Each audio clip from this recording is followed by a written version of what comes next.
So when it comes to verb phrases, the sentence may consist of more than one word within the verb. So typically, if there's just a simple verb, it's one word. If there's a verb phrase, there's going to be two or more. Words that accompany that main verb are called auxiliary or helping verbs.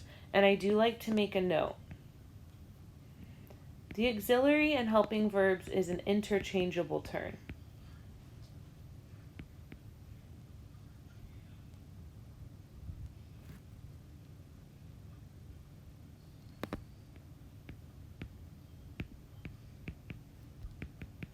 They mean the same thing.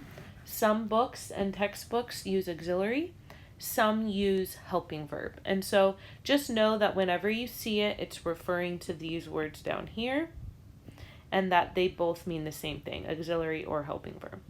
So the verb phrase consists of the main verb and all of its auxiliary or helping verbs. The forms of be and have are the most common. I can highlight that. But it helps specifically focus the main verb in a tense. So we have I am walking. If it asks for you to double underline the verb phrase, you'd have to double underline the whole thing. This is the auxiliary or helping verb. This is the main verb. And it's saying that you are currently walking. It's present tense. Then you come to have walked, and you can mark it as an auxiliary or a helping verb. Either one is fine.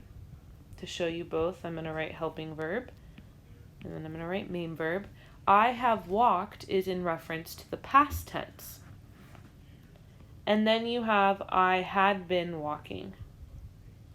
I had been walking is also explaining that you were walking in the past actively. The middle one is the more definite in the past tense.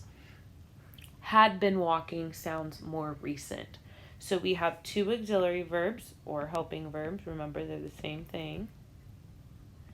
And you have your main verb, which is walking.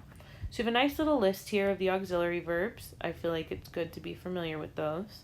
And this specific group down here is what these notes refer to. So it says, in addition to expressing time, other auxiliary verbs are used to express different shades of meaning.